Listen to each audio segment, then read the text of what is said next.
மக்கள் எல்லோருக்கும் வணக்கம். நான் உங்கள் ஜி கோபால் பேசுகிறேன். இன்னைக்கு நாம பேசக்கூடிய தலைப்பு மாத பலன்கள். மாத பலன்கள் வரிசையில் பிப்ரவரி மாத பலன்கள் துலாம் ராசிக்காரங்களுக்கு எப்படி இருக்கும் அதை பத்தி தான் இந்த வீடியோல பேச போறோம். அதற்கு முன்னாண்ட அந்த துலாம் ராசிக்கு இந்த மாத கிரக அடைவுகள் எப்படி இருக்குது அப்படிங்கிறது இப்ப நாம சொல்ல போறோம். இப்போ ஆல்ரெடி கும்பத்துல சனி பகவான் இருக்கிறாங்க, மேசத்துல குரு பகவான் இருக்கிறாங்க, மீனத்துல ராகு பகவான் இருக்கிறாங்க, கன்னியில கேது பகவான் இருக்கிறாங்க. இது போக உங்களுக்கு தனுசுல சுக்கிரன், செவ்வாய், புதன் அவங்க தனுசுல இருக்கிறாங்க. இந்த சூரிய பகவான் ஆகப்பட்டது ஜனவரி 15ஆம் தேதியே மகரத்துக்கு வந்துடுறாங்க. இப்போ மகரத்துக்கு சூரியன் வரும்போது மகர சங்கராத்திரி சொல்லுவோம், அதாவது தமிழ் திருநாள். அப்ப டோட்டலா பாத்தீங்கன்னா இப்ப அந்த தனுசுல இருக்கக்கூடிய அந்த சுக்கிரன், செவ்வாய், புதன், இப்ப இந்த புதன் ஆகப்பட்டது ஃபர்ஸ்ட் ஹாப்லயே மகரத்துக்கு போயிடுறாங்க. அப்ப அந்த புதனும் சூரியனும் ஒண்ணு சேர்ந்துடுறாங்க. ரெண்டாவது பிப்ரவரி 6ஆம் தேதி இந்த செவ்வாய் பகவான் ஆகப்பட்டது மகரத்துக்கு போயிடுறாங்க. அது போக 12ஆம் தேதி சுக்கிர பகவான் ஆகப்பட்டது தனுசிலிருந்து மகரத்துக்கு போயிடுறாங்க. இப்ப இது இந்த மாத கிரக அடைவுகள். சந்திர பகவான் ஆகப்பட்டது கன்னியிலிருந்து அப்படியே மெல்ல வந்துட்டே இருப்பாங்க. அப்ப இது இந்த மாத கிரக அடைவுகள். அப்ப இந்த மாத கிரக அடைவுகள் ஆகப்பட்டது எங்களுக்கு எப்படி இருக்கும் அதைத்தான் நீங்க இப்ப ஆவலோடு தெரிஞ்சுக்க இந்த வீடியோ பாக்குறீங்க. அதற்கு முன்னாண்ட நீங்க எல்லாருமே எனக்கு அதிகமான ஊக்குவிச்சு எனக்கு அதிகமான சப்போர்ட்டுங்கிறது பண்ணி இந்த சேனலை பார்த்து நிறைய பேர் சப்ஸ்கிரைப் பண்றீங்க, நிறைய பேர் உங்களுடைய ஜாதகத்தை அனுப்பிச்சு எங்கிட்ட விளக்கம் கேட்டுக்கிறீங்க. உங்க எல்லாத்துக்குமே என்னுடைய மனமார்ந்த நன்றிகள். அப்ப இந்த துலாம் ராசிக்காகப்பட்டது ஃபர்ஸ்ட் பாயிண்ட், துலாமுடைய ராசிநாதன் யாருன்னா சுக்கிர பகவான். இப்ப இந்த சுக்கிர பகவான் ஆகப்பட்டது எப்பவுமே நல்லா இருக்கணும். அப்ப நல்லா இருக்கணும் அப்படின்னா இந்த துலாம் ராசியை குரு பார்க்கிறாங்க. இந்த துலாம் ராசியினுடைய அதிபதி சுக்கிர பகவான் ஆகப்பட்டது பெயர்ச்சியாகி செவ்வாய், உச்சம் பெற்ற செவ்வாயோடு இணைந்து மகரத்தில் இருக்கிறாங்க. அப்போ இந்த சுக்கிர பகவான் ஆகப்பட்டது நல்ல ஸ்டாண்டர்டா இருக்கிறாங்க, நல்ல ஒரு பலமான இடத்துல இருக்கிறாங்க. அப்ப அந்த சுக்கிர பகவான் பலமாக இருக்கும்போது நம்மளுடைய ராசி அதிபதி நல்லா இருக்கிறாங்க, ஸ்ட்ராங்கா இருக்கும் போதே எதையுமே நாம தடை இல்லாமல், சங்கடம் இல்லாமல், சலிப்பு இல்லாமல் செஞ்சு முடிக்கிறதுக்கு ஒரு விருப்பம் வரும். அது இந்த மாதம் உங்களுக்கு கண்டிப்பாக வரும். ஏன்னா சுக்கிர பகவான் நல்லா இருக்கிறார்ல. அது மட்டும் இல்லைங்க, உங்களுடைய ராசிக்கு 2ஆம் இடத்து அதிபதி, உங்களுடைய ராசிக்கு 7ஆம் இடத்து அதிபதி செவ்வாய் பகவான். அப்ப இந்த 2ஆம் இடத்து அதிபதி, 7ஆம் இடத்து அதிபதி செவ்வாய் பகவான் ஆகப்பட்டது உங்களுடைய ராசிக்கு ஆகப்பட்டது 4ஆம் இடத்தில் உச்ச பலம் பெற்றிருக்கிறார். அப்ப உங்களுடைய தனாதிபதியும் உச்ச பலம் பெற்றிருக்கிறார். அப்ப தனாதிபதி, குடும்பஸ்தானாதிபதி உச்ச பலம் பெற்றிருந்தால் என்னாகும், நம்மளுக்கு நடக்கக்கூடிய விஷயங்கள், நம்மளுக்கு பணம் வரக்கூடிய வழிகள், நம்மளுக்கு தடைப்பட்ட பணம், நம்மளுக்கு வர வேண்டிய பணங்கள் ஆகப்பட்டது இந்த பீரியட்ல ஈஸியாக சேரும். அப்ப நாம பார்க்க போன ஒருவுக்கு பணம் கொடுத்துருக்கிறோம், வரல. ஒருவுக்கு பணம் கொடுக்குறோம் சொல்லிட்டு இருக்கிறாங்க, நம்ம கிட்ட வாங்கின பணம் கொடுக்கல. இந்த பீரியட்ல கண்டிப்பாக கொடுப்பாங்க.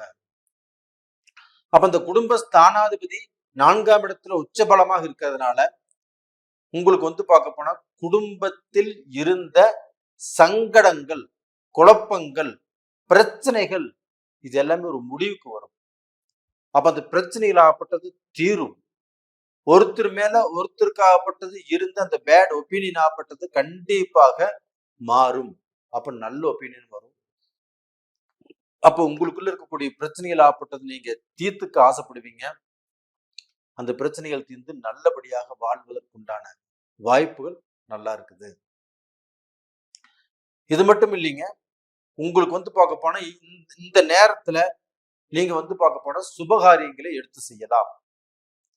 அப்ப சுபகாரியங்களை எடுத்து செய்யலாம்னா கடந்த காலங்களில் உங்களுக்கு தடைபட்ட சுபகாரியங்கள் இந்த பீரியட்ல கண்டிப்பாக துலாம் ராசிக்காரர்கள் வீட்டுல கண்டிப்பாக சுபகாரியங்கள் 100% நடக்கும். ஏன்னா உங்களுக்கு பார்க்க போனா குரு 7ஆம் இடத்துல இருந்து உங்க ராசியவே பாக்குறாங்க. அது போக உங்களுடைய தனாதிபதி குடும்ப ஸ்தானாதிபதி உச்சபலம் வாங்கி இருக்கிறாரு. அப்ப இந்த காரணத்தினால கண்டிப்பாக உங்களுக்கு தடைப்பட்ட திருமணங்கள் ஆகப்பட்டது நடக்கும். ஏன்னா உங்களுக்கு 7ஆம் இடத்து அதிபதி செவ்வாய் பகவான் ஆயிட்டார் இல்லைங்களா? அந்த செவ்வாய் பகவான் உச்சபலம் வாங்கிட்டார் இல்லையா? அப்போ நீங்க எதிர்பார்த்த இப்ப நீங்க ஒருத்தர் காதலிச்சுட்டு இருக்கிறீங்க. அப்ப இந்த காதல் திருமணம் நடக்குமா? கண்டிப்பாக நடக்கும். நீங்க போன மாசம் முயற்சி பண்ணா கண்டிப்பாக அது தடுங்கல் குழப்பம் இதுல போயிருக்கும். இந்த மாசம் முயற்சி பண்ணது கண்டிப்பாக நடக்கும். அப்ப உங்களுக்கு ஒரு இடத்துல பொண்ணு கேட்கறீங்க, அந்த பொண்ணு நம்மளுக்கு கிடைக்குமா? உங்களுக்கு அந்த பொண்ணு மேல ஆசை இருக்குது, அந்த பொண்ணு கிடைக்குமானா கண்டிப்பாக கிடைக்கும். இல்ல கடந்த காலத்துல பொண்ணு கேட்டு விட்டுருக்கிறீங்க, அவங்களே பார்க்க போனா இன்னைக்கு பொண்ணு தரக்கு முன்னாண்ட வரக்கூடியதுக்கு வாய்ப்புகள் இருக்குது. அப்ப அந்த பொண்ணு கேட்டோ இல்ல மாப்பிள்ளை கேட்டோ அது உங்களுக்கு சிறப்பாக நடக்கக்கூடியதுக்கு வாய்ப்புகள் இருக்குது. 7ஆம் இடம் என்பது பார்ட்னர்ஷிப். அப்ப உங்களோட பார்க்க போனா பார்ட்னராக தொழில் செய்யறவங்க கண்டிப்பாக நல்ல முறையில் செஞ்சுட்டு வருவாங்க. சங்கடம் சலிப்பு இருக்கிறவங்க அந்த சங்கடம் சலிப்பு தீர்ந்து மறுபடியும் ஒன்னா சேர்றதுக்கு வாய்ப்புகள் இருக்குது. இல்ல சங்கடம் சலிப்போடு இருக்கிறவங்க நல்லபடியாக பிரிஞ்சு போறதுக்கு வாய்ப்புகள் இருக்குது. இதெல்லாம் நல்லா இருக்குது.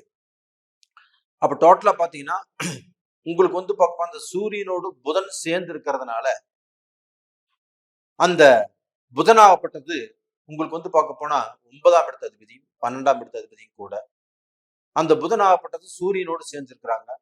அப்ப அந்த சேர்ந்து இருக்கும்போது என்னன்னா அந்த புதாதித்ய யோகம் அப்படிங்கிறது ஒண்ணு உருவாகுது. அப்ப அந்த புதாதித்ய யோகத்தினால கண்டிப்பாக உங்களுடைய வாழ்க்கையில ஒரு நல்ல பலன் நடக்கவிருக்கிறது. நீங்க எதை பத்தியும் கவலைப்பட வேண்டிய அவசியமே இல்லை. அப்ப அந்த புதாதித்ய யோகத்தினால கண்டிப்பாக உங்களுடைய வாழ்க்கையில தடைபட்ட காரியங்கள் ஆகப்பட்டது நடந்து உங்களுடைய மனசுக்கு சந்தோஷத்தை கொடுக்க போகிறது. அந்த புதனும் வரக்கூடிய பிப்ரவரி 20ஆம் தேதி பெயர்ச்சியாகி கும்பத்துக்கு போயிடுவாங்க. அப்ப டோட்டலா பாத்தீங்கன்னா உங்களுக்கு புதன் பெயர்ச்சியை போயிட்டாங்க. அந்த புதனுக்கு பின்னாடியே புதனுக்கு முன்னாடியே பிப்ரவரி 15ஆம் தேதி அந்த சூரிய பகவானும் பெயர்ச்சியாகி கும்பத்துக்கு போயிடுறாங்க. அங்கேயும் புதனும் சூரியனும் ஒன்னத்தா இருக்க போறாங்க. அப்ப இந்த புதாதித்ய யோகத்தினால துலாம் ராசிக்கு வரக்கூடிய பிரச்சனைகளாகப்பட்டது தடைபட்டு யோகங்களாக மாறும். அப்போ உங்க வாழ்க்கையில நீங்க இடம் விட்டு இடம் மாறி போறதும், இடம் மாறி போய் ஒரு காரியங்களை செய்யறதும், தொழிலுக்கோசரம் முயற்சி பண்றதும் இது எல்லாமே நல்லபடியாக நடக்கும். அப்ப கவர்மெண்ட் ஜாப்ல ஒரு பிரச்சனை, அந்த கவர்மெண்ட் ஜாப்ல அந்த பிரச்சனைங்கிறது கண்டிப்பாக நல்லபடியாக முடியும். அது பார்க்க போனா அந்த பிரச்சனைகள் உங்களுக்கு சால்வ் ஆகும். பிரைவேட்ல உங்களுக்கு வேலையில பிரச்சனை அதுவும் தீரும். அப்ப எல்லாமே நல்லபடியாக முடியும். அப்போ உங்களுடைய ராசி சித்திரை நட்சத்திரம், சுவாதி நட்சத்திரம், விஷாக நட்சத்திரம் இந்த 3 நட்சத்திரங்கள்ல தான் உங்க ராசி பிறந்திருக்குது. சித்திரை நட்சத்திரம் செவ்வாய் நட்சத்திரம். அந்த செவ்வாய் பகவான் ஆகப்பட்டது உச்சம் பெற்று லக்னத்துக்கு உங்களுடைய ராசிக்கு 4ஆம் இடத்துல மகரத்துல அருமையா இருக்கிறாங்க. உங்களுக்கு 2ஆம் இடத்து அதிபதியும் கூட 7ஆம் இடத்து அதிபதியும் கூட. அந்த செவ்வாய் நல்லா இருக்கிறதுனால கண்டிப்பா நீங்க நல்லா இருப்பீங்க. அந்த செவ்வாய்னால குடும்பம் நல்லா இருக்கும். உங்களுக்கு பார்க்க போன தடைப்பட்ட காரியங்கள் நடக்கும். அதுக்கு அடுத்தது ஆகப்பட்டது சுவாதி நட்சத்திரம், ராகு பகவானுடைய நட்சத்திரம். இந்த ராகு பகவானும் உங்களுக்கு 6ஆம் இடத்துல இருக்கிறாங்க. அப்ப இந்த 6ஆம் இடத்துல இருக்கக்கூடிய அந்த ராகு பகவான் ஆகப்பட்டது கண்டிப்பாக உங்களுக்கு வந்து தொலைதூர பயணத்தால் வெற்றி, மேலை நாடுகளில் வெளிநாடுகளில் தொடர்பு கிடைக்கும், வெளிநாடுகள் மூலியமாக நீங்கள் வந்து பார்க்க போனா பணம் சேர்த்தலாம், இல்லை இங்கிருந்து அங்க வேலைக்கு போகலாம், இது மாதிரி வாய்ப்புகள் கண்டிப்பாக உருவாகும். அதுக்கு அடுத்ததாகப்பட்டது சுவாதி நட்சத்திரம், விசாக நட்சத்திரம். அப்ப அந்த விசாக நட்சத்திரங்கிறது குரு பகவானுடைய நட்சத்திரம். அப்ப அந்த குரு பகவான் ஆகப்பட்டது உங்களுடைய ராசியவே பார்க்கிறார். அப்ப உங்களுடைய ராசியை பார்க்கறதுனால கண்டிப்பாக உங்களுக்கு பரிபூரணமான ஒரு நல்ல அமைப்பை கொடுக்கிறாரு.